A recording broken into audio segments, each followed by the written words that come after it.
Halo semuanya, selamat datang di paparan kita kali ini. Hari ini kita bakal membahas sesuatu yang sejujurnya benar-benar bikin merinding. Kita akan menggabungkan teologi Islam dan sains modern untuk menjawab satu misteri besar tentang asal-usul kita.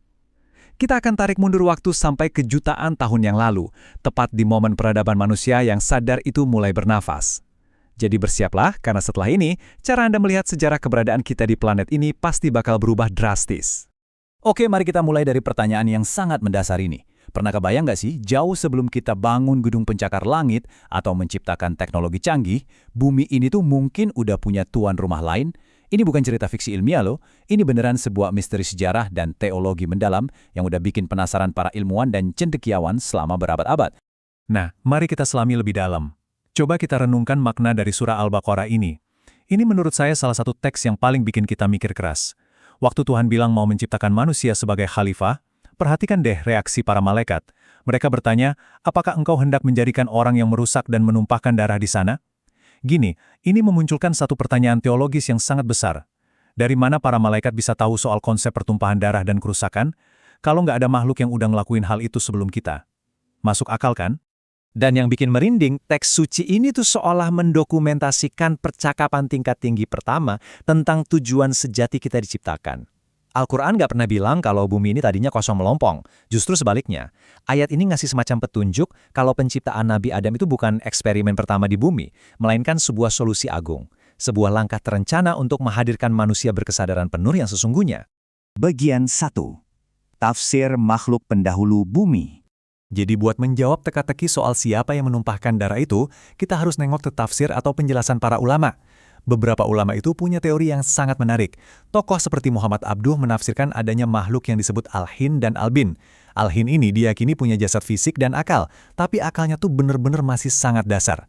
Mereka hidupnya mirip manusia, tapi sayangnya mereka gagal total mengelola bumi dan malah saling menghancurkan. Terus ada juga riwayat soal peradaban jin, seperti kelompok Abaljan dan Banuljan, yang hidup dengan konflik berdarah ribuan tahun sebelum manusia ada. Nah, rekam jejak yang kacau balau inilah yang bikin para malaikat sangat khawatir.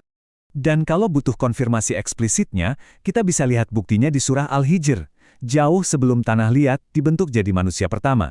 Al-Quran secara jelas menegaskan kalau bangsa jin udah diciptakan lebih dulu dari api yang sangat panas. Ini jadi bukti kuat kalau ada struktur kehidupan yang udah terorganisir di bumi, jauh sebelum sejarah genetika manusia itu sendiri dimulai. Lanjut ke bagian 2, manusia purba versus manusia pertama. Pertanyaannya sekarang, gimana kalau pandangan teologi tadi kita sandingkan sama catatan sains dan fosil? Disinilah konsep arkeologi Al-Quran dari pakar seperti Dr. Ali Akbar masuk buat menjembatani sains dan agama. Coba kita bayangkan lini masanya.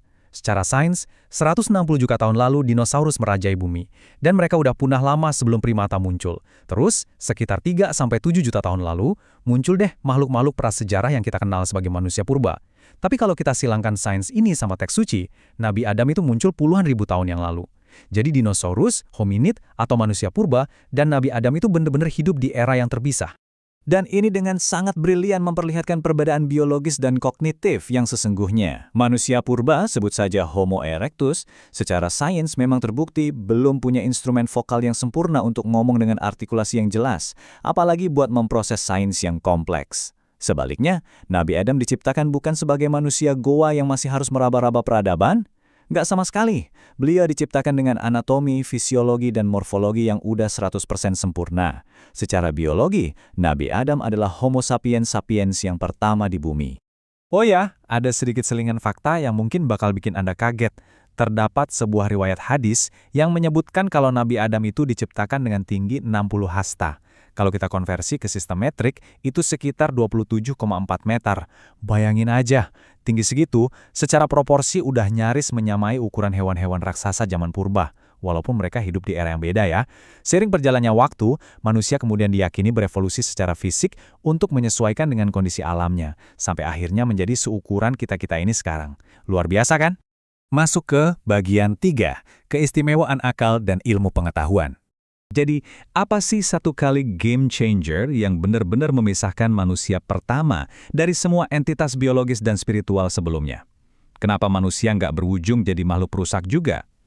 Jawabannya ada pada satu anugerah ilahiyah, namanya akal, intelektualitas. Ini bukan sekedar insting buat cari makan, bertahan hidup, atau berkembang biak kayak hewan purba. Sama sekali bukan. Akal ini adalah kekuatan revolusioner, semacam kekuatan super yang dikasih langsung oleh Tuhan.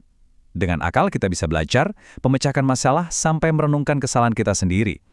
Kayak waktu Adam menyesal dan bertaubat, sebuah kapasitas moral tingkat tinggi yang gak pernah dimiliki makhluk manapun sebelumnya. Poin krusialnya itu ada di penjelasan ayat ini. Waktu Allah mengajarkan Adam nama-nama benda seluruhnya, itu ibarat metafora bahwa Adam dikasih kapasitas analitis, bahasa, dan kemampuan sains. Ilmu pengetahuan inilah yang akhirnya membungkam keraguan para malaikat. Betul, malaikat itu makhluk murni yang sangat patuh, tapi mereka tuh nggak dibekali instrumen inovasi buat mengelola bumi. Nah, manusia dibekali itu. Bagian 4. Khalifah, awal peradaban manusia. Kalau kita lihat dari sudut pandang ini, penciptaan manusia pertama itu bukan sekadar lompatan biologi biasa, tapi sebuah deklarasi universal yang besar. Bayangin, alam semesta ini berevolusi miliaran tahun. Bumi melewati masa dinosaurus, melewati era entitas purba yang gagal mengelola planet ini, sampai akhirnya bumi benar-benar stabil dan siap. Terus, Adam diturunkan, bukan sebagai makhluk yang kebetulan muncul, tapi sebagai mahakarya yang udah dipersiapkan dengan super matang. Dibekali fisik yang sempurna, diinstal sistem operasi berupa akal dan pengetahuan, lalu diberikan tanggung jawab tertinggi sebagai khalifah, sang pemelihara bumi. Terus mari kita ingat lagi kekhawatiran malaikat di awal tadi. Kenapa malaikat takut kita bakal bikin kerusakan? Jawabannya sebenarnya adalah sebuah pertaruhan ilahiyah pada potensi yang kita punya. Ya, sejarah membuktikan manusia memang bisa aja merusak, sama kayak makhluk purba sebelumnya. Tapi, dengan adanya akal, kemampuan merancang peradaban, rasa empati, dan spiritualitas, kita juga punya kapasitas luar biasa buat ngelakuin kebaikan yang keindahannya bahkan bisa melampaui kepatuhan statis para malaikat itu sendiri. Sebagai penutup dari paparan kita hari ini, ada satu refleksi tajam yang harus kita bawa pulang. Dari puing-puing kekacauan makhluk hidup sebelumnya, kita diangkat jadi spesies yang punya akal dan pengetahuan yang luar biasa. Kunci untuk menjaga bumi ini udah dipercayakan ke tangan kita. Jadi, dengan segala kecerdasan, teknologi dan peradaban canggih yang kita bangun sekarang, tanyain deh ke diri Anda sendiri. Apakah kita udah benar-benar pantas membawa amanah tersebut dan hidup sebagai mahakarya sejati di planet ini? Sesuatu yang benar-benar pantas buat kita renungkan, kan? Terima kasih udah ikut menyelami misteri luar biasa ini bareng saya.